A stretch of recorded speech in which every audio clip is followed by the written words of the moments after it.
Hi everyone, welcome back to another video. My name is 1 of 1, but you can call me 7. And we left on a bit of a cliffhanger last time, on Witch in the Holy Night, because, Sizuki is about to die? Well, okay, no, he's not. We know he's not about to die, but, Aoko had finally cornered him, and then he pulls the old, whoa, what's that over your shoulder trick? And then it's actually some kind of entity. I don't know what it is, but it looks like some kind of, I think I said a mannequin. Yeah, it has a glowing eye, it has long hair, it looks pretty inhuman despite, you know, what we did see. So we need to see what kind of situation the two of them are in now, because somebody commented that their favorite chapter, I think it was their favorite chapter, is coming up very soon after the last episode, so let's just jump right into it, because I'm pretty curious at the very least. Right, it's a puppet, okay. An unusual figure with 2 arms and 2 legs stood silently in the darkness. If only for a moment, its beauty, which was even apparent from afar, dulled the insanity of the current situation.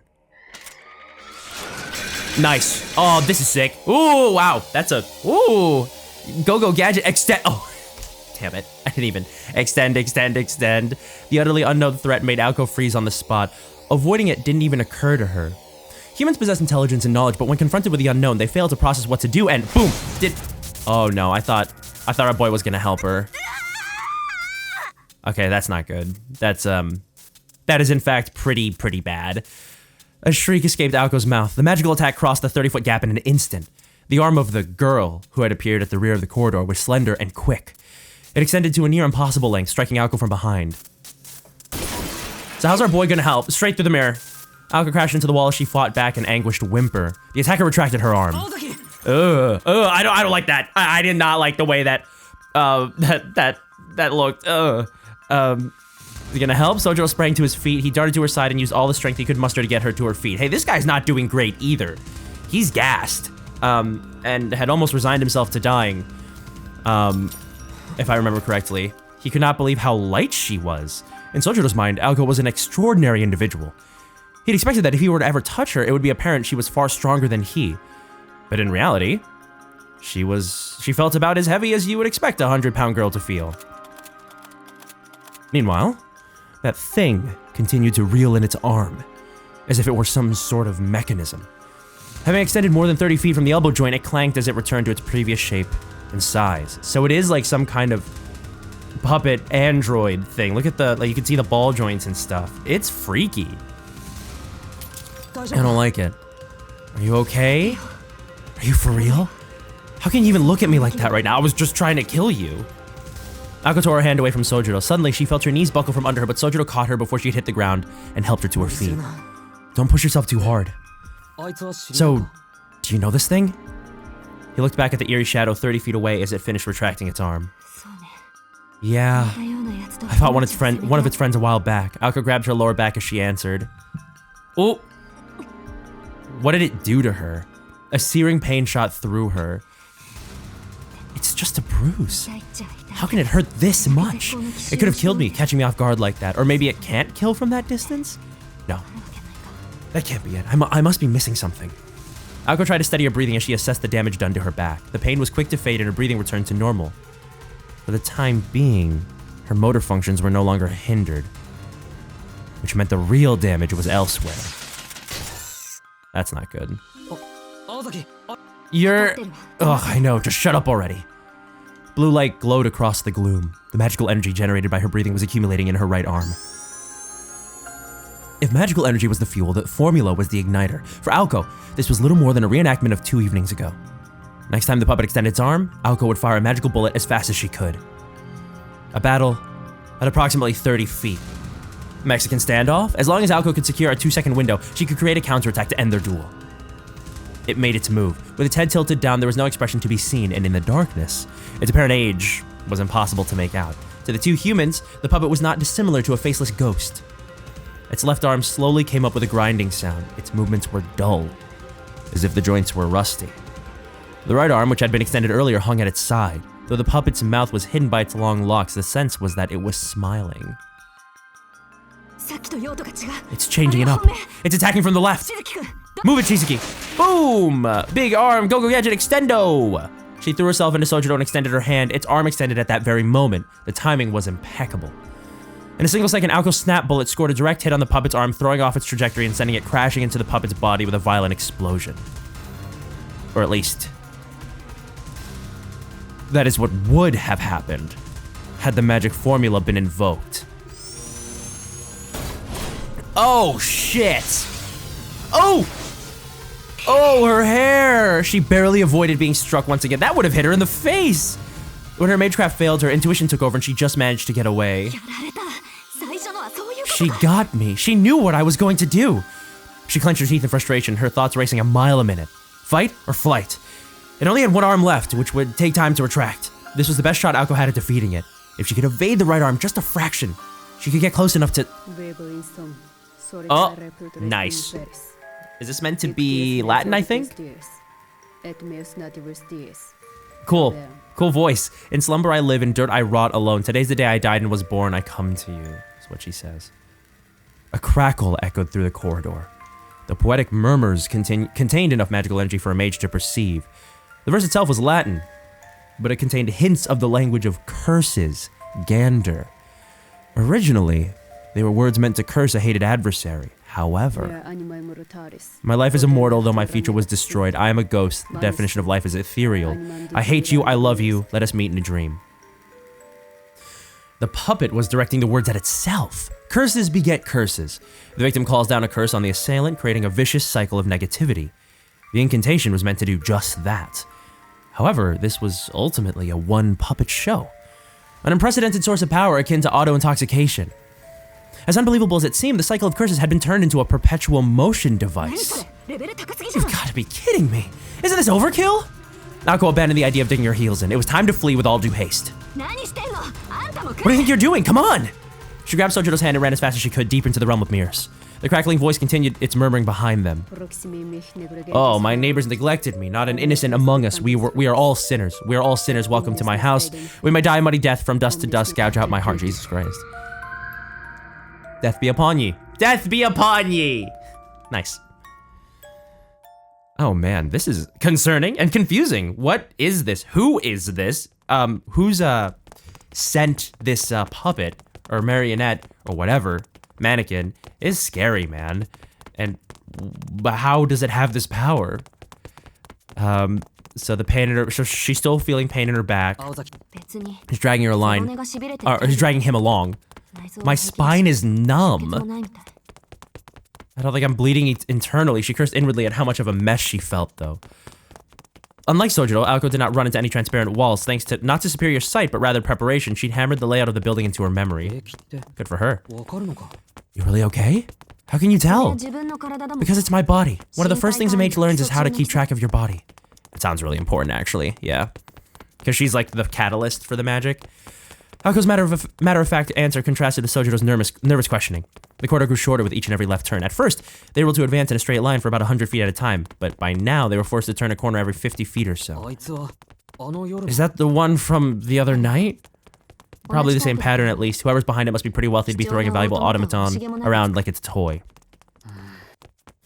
Sojiro furrowed his brows. He was grateful that she was answering his questions, but baffled by the strange words she was using. Yeah, this guy is really in it now. Not only was she trying to kill him and he didn't know why and he didn't understand how, he just knew it was happening. Now this is happening. And now he's running away with her, and he's just seeing this happen. Hold up, Ozaki. We've been running for a long time. We're a good corner ahead of it. We can afford to rest a moment. His words suggested that he was still concerned about her injuries, but she shook her head in irritation. Not enough against something with that kind of range. We need to keep running until we're 2 or 3 turns clear at least. Sojiro nodded, and with that matter settled, he asked, why didn't you leave me behind? Why do you think? So you couldn't get away, idiot? Answering curtly, Aoko glared at her naive prey. Sure, man. The two of them headed for the next corner. Their legs began to slow as they rounded one more. Aoko rubbed her back as she tried to catch her breath. Though Aoko had insisted that she was fine, it appeared to have been bravado. Even the usually clueless Sojiro felt the desperation they were in. He stood behind Aoko with his arms folded. Oops. When they had a moment, sorry, I accidentally skipped that. He had a second to think, must have been. Process the situation. First, Aoko had nearly killed him. Though he was saved at the last possible second, it was by the strange, stretchy woman. Stretchy woman. Aoko had burned to ashes 2 nights prior. Was this the same one? I don't think there's any guarantee that this is the same one. He could barely make it out that night, but he considered it a her because it looked female. The woman's attack wounded Aoko's back and forced her to flee. Aoko had taken Sojiro with her, claiming that the reason she did so was to prevent her prey from escaping. In other words, you haven't given up, have you, Ozaki? Of course not. Even if I had to face 2 of those things, I'd still have plenty left to take care of the likes of you. Her tone was sharp, but even Sojiro could see that she was struggling to stay confident. The damage to her body was too much to afford her any optimism. Still, the fury in her eyes refused to accept her circumstances. My magic circuits are shorting out like crazy, which means that right arm of hers must be jamming my spells. Though the proper response would have been for her to tremble in fear, she did nothing but shake her fist in anger. Why I oughta? The disruption of formulae was only supposed to work on absolute beginners. Oof. If it had been her roommate, the arm would have been repelled the instant it hit her and the attacker circuits burned out rather than her own. Attempting to establish a link to the magic circuits of another mage was like presenting your heart on a silver platter. It would be of no use in a battle against a superior mage. And yet her adversary had been designed to do just that. Coupled with the attacks on areas of Misaki under Aoko's jurisdiction these last few weeks, it was a clear statement from the enemy, who had revealed itself as a fellow mage 2 days ago. In other words, the puppet saw Aoko as no threat at all. Played right into their hands, huh? While she was still angry, the whirlwind of emotions within her started to fade. Her face was that of a hunter far beyond her years. You seem to be more concerned about this thing than you were about hunting me. Well, naturally, I was only playing with you. Sojiro was not sure whether to be happy or sad at that.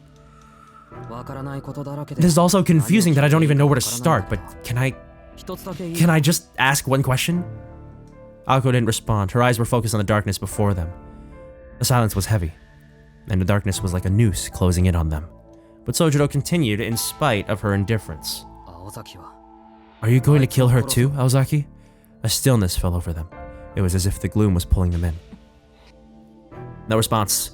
Their breathing was the only sound echoing in the dim corridor. There stood Sojiro, forcing her to confront her sins, and the magician girl who continued to ignore him. They spent a few seconds seemingly frozen in time. Yes, that's a sticking point for you, isn't it? Aoko whispered in a lifeless tone. Her sigh was tinged with both resignation and contempt. A sticky what? Nothing, forget it. But just so you know, that thing that's following us isn't human. You might not believe this, but it's a puppet that can move on its own will, or of its own will, just like the one from the other night. Sojiro nodded as he processed the information. Not only did he not doubt her story, but he seemed to have accepted it at face value. You're awfully calm.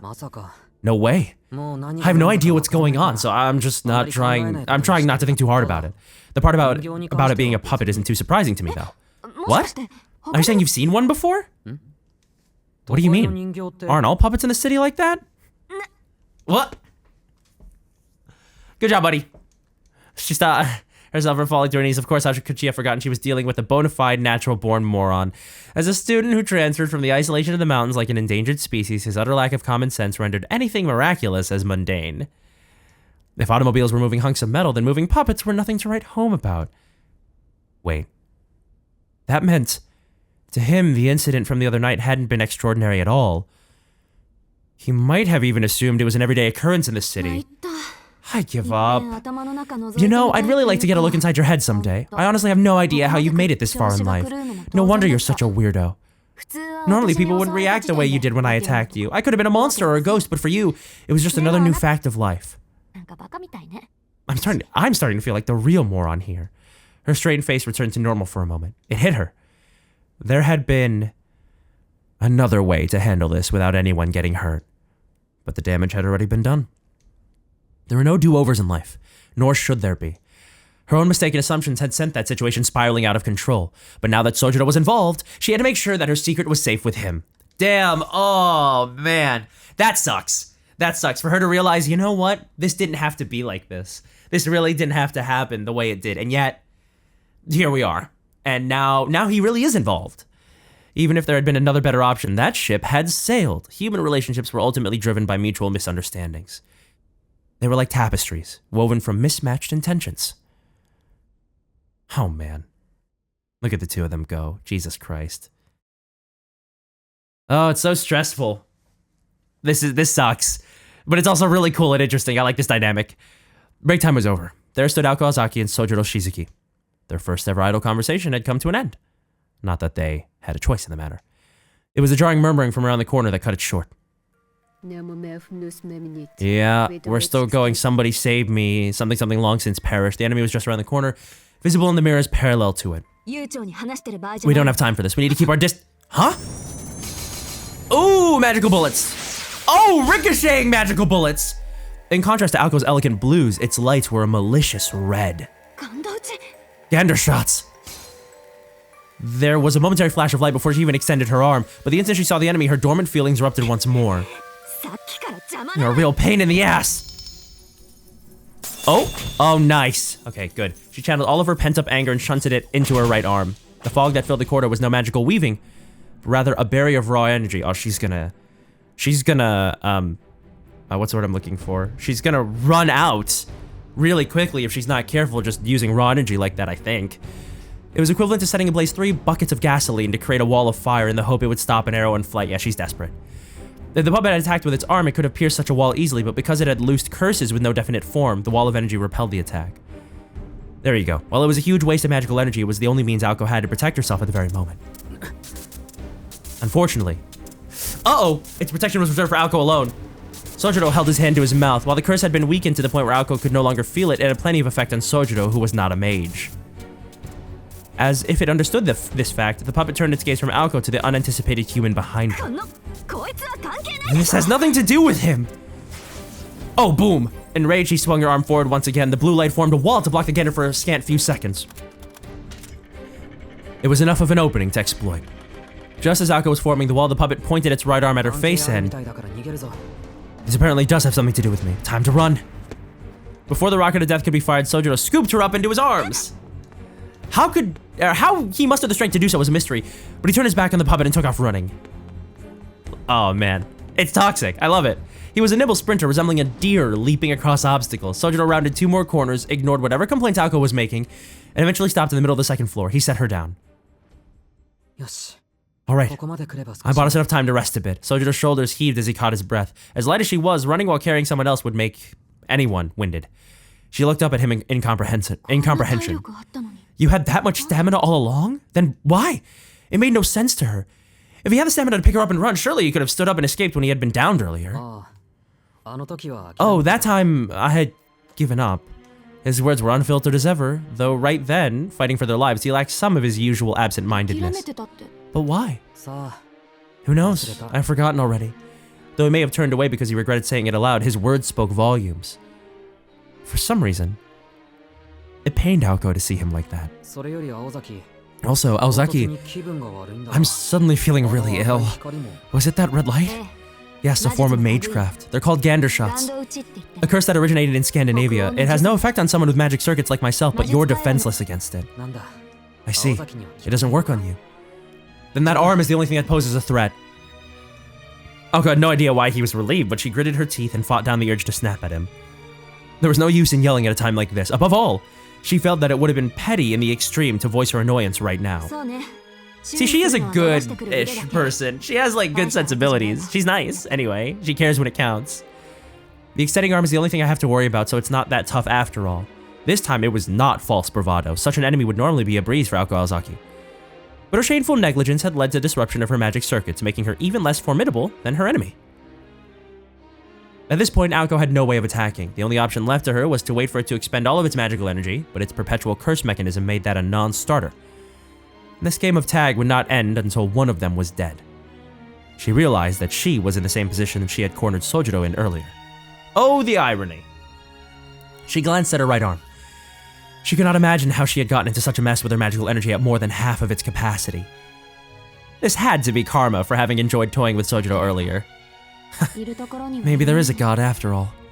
She grumbled under her breath as she shifted her focus. She had the fuel for the fire, but not the igniter, and that killing machine would chase her until the end of time if need be. What should she do next was blindingly clear. She had to get back to normal. Aozaki? Sorry, I was thinking. Okay, Shizuki, I've got it. You see that side passage over there?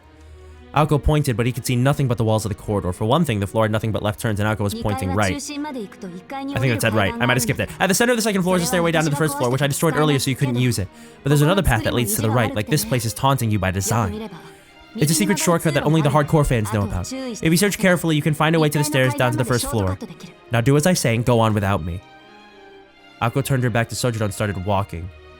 Walking in the opposite direction of the escape route and down the long corridor toward the puppet in pursuit.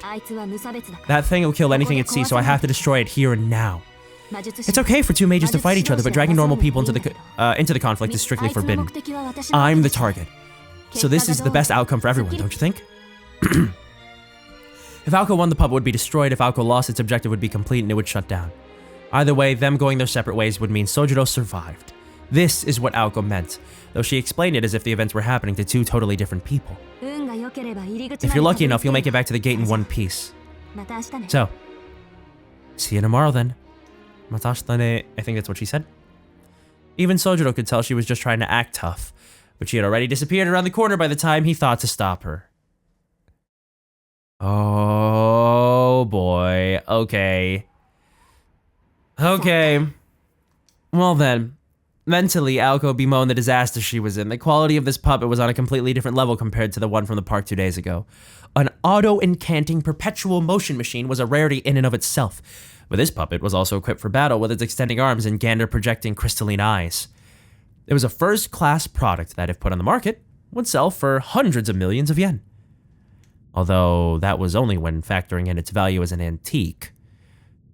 For the purposes of combat, it would have made more sense to mobilize a significantly less expensive familiar. To use such a precious commodity as a tool for murder marked this puppet's master is a completely different breed of crazy from the enemy she had faced up until now. So what, it can like track her like this? Here it comes. A sound of a crackling music box filled the air. The automata, animated by its own curses, approached. The corridor measured approximately 30 feet in length. Aoko lay in wait around a corner further down the hall, anticipating the puppet's appearance. This was not to buy Sojiro time to escape. Far from it. Aoko had concluded that she couldn't make a break for it under the current circumstances. Even if she did try to escape, and by some miracle made it out of the House of Mirrors, that was as far as she would go. Outside, with no cover, Aoko would quickly be overtaken and skewered from behind. As long as her magecraft was disabled, escape was impossible. Instead, she chose to force the enemy back. Her situation was not the most favorable, but neither was the puppet's. Though this narrow hall gave Aoko no place to run, it in turn prevented the puppet from reaching full speed. That was the weak point of this machine. Automata of its era had a tendency to struggle with minute changes in speed. So she's got the history check. She's got the knowledge, as far as we can see. Connecting. Or set, she said. She flowed energy into her shorted circuits. Her blood flow and magical energy supply were unstable. It would be difficult to construct a formula in this state. All she could do was harden her right arm by imbuing it with as much energy as she could. Doing so turned her arm into an improvised weapon like a hammer or a bat. Assuming she could manage to get into close combat range, this was the best she could do. All she needed now was a plan of attack. The question wasn't what weapon to use, but how to use the weapon she had. The simplest way would be to use the mirror's reflections to hide and then rush the puppet from its blind spot. Except for one major problem. It didn't have a sense of sight in the first place. The puppet's view of the world around it did not stem from visual feedback, but from mapping the topography of its surroundings. In theory, it was the same as a bat's echolocation. The environment could be measured based on the emission and return of high-frequency sound waves. Those chants served as sensor pulses. As far as the puppet was concerned, the mirrors were no better than transparent panes, making even the thought of an ambush laughable. The closer it gets, the more it's able to sense me. I'd really rather fight it at a distance, but if it's shooting Gander, it's probably got at least a fin shot up its sleeve too. God, what are all these names?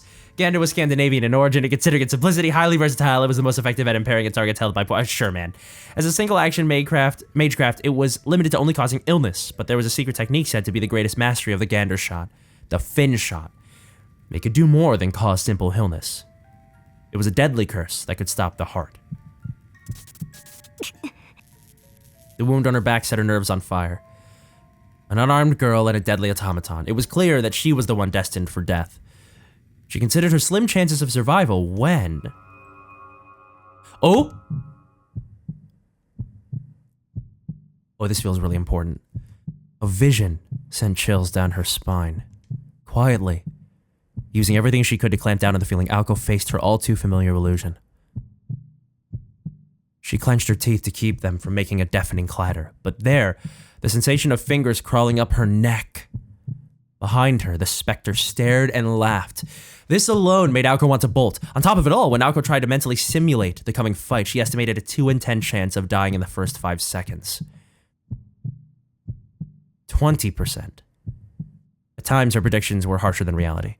If Aoko fought the puppet 10 times, she would die twice. She could not stop herself from visualizing her own corpse. She imagined herself collapsing, crumpling under the puppet's curse, her eyeballs swollen like a blowfish, blood and other fluids oozing from every bodily orifice. 1 in 5, 1 in 5, 1 in 5. A 1 in 10 chance of death was bad enough, but 1 in 5? It drove her crazy. But Aoko forced down her heart as it tried to escape from her mouth. Taking in a deep breath, she peered at her own reflection. She thought back to that white night, half a year ago. This, she decided, was nothing compared to that. 6 months ago at the Kwanji estate, the Hound of White Roses, the Vandersnatch, I'm gonna guess, that appeared from within the thick fog had killed Aoko 100 times out of 10.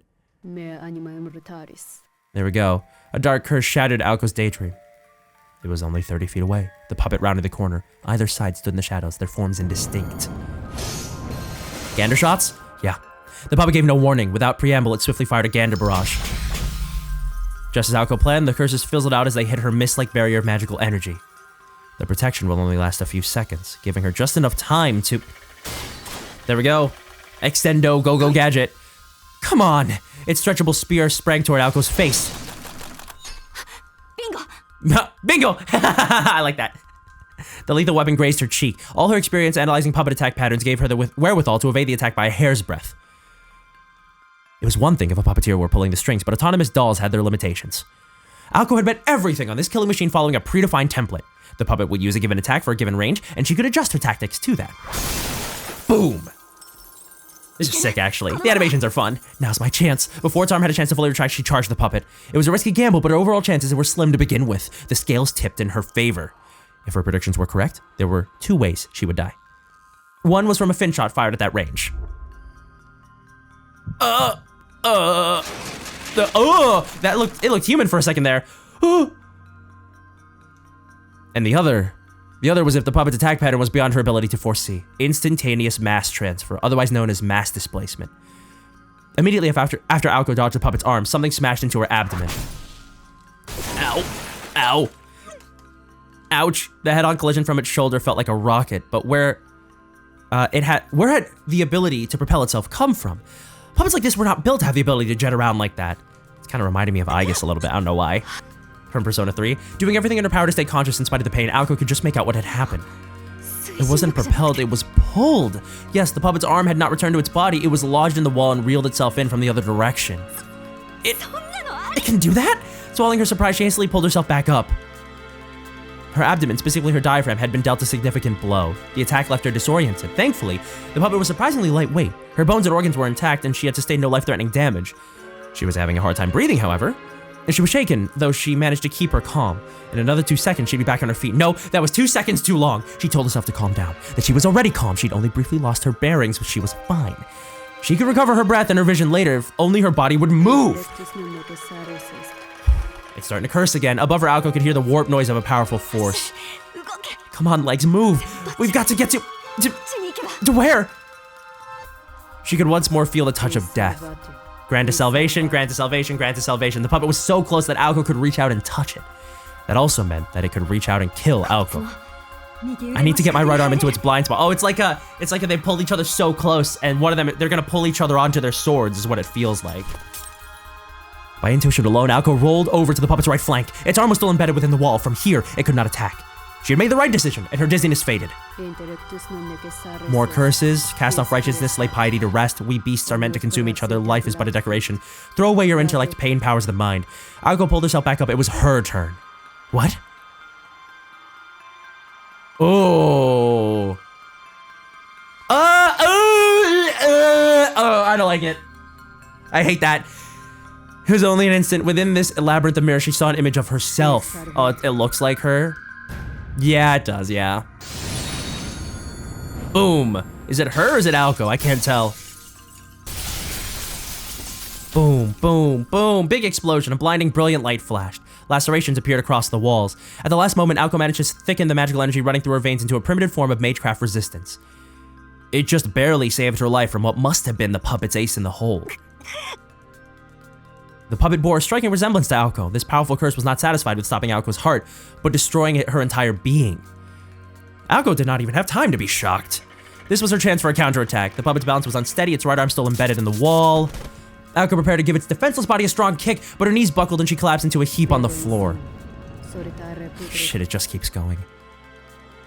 A sudden nausea and lightheadedness overcame Aoko. Her body temperature began to rapidly lower. It was spreading its curses the whole time. She noticed too late the puppet's curses circled the hall. The curse chant that the puppet used as a source of power doubled as a defense mechanism, crippling those who drew near with illness. She bore the full brunt the entire time she was in close proximity to it. Although Aoko had magic circuits, she was succumbing just as Sojiro had. Languidly, she forced her deteriorating body to jump back. I'm not done yet! With all the energy she could muster, she forced her way past the exhaustion caused by the creature. However, Aoko's blood pressure took a steep nosedive, not from the curse-induced anemia, but from what appeared in front of her. They stood in perfect harmony. In front of Aoko was the automata that shared her face, its left arm held out like an arrow. The deadly weapon shot forward and honed in on her chest. Then, a moment before it made contact. Is it his voice?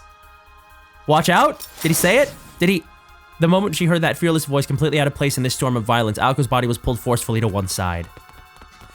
Once again, the extending arm cut through the air while the puppet quickly retracted its left arm. Sojiro took the brief opportunity to take Aoko by the hand and flee at full speed. Let's go! That's what I like to hear! That's what I was waiting for, baby! That is what you like to see! Oh my god. And that is a great place to end this episode. I want to do more, but I just don't have the time. Holy crap, guys, this is sick.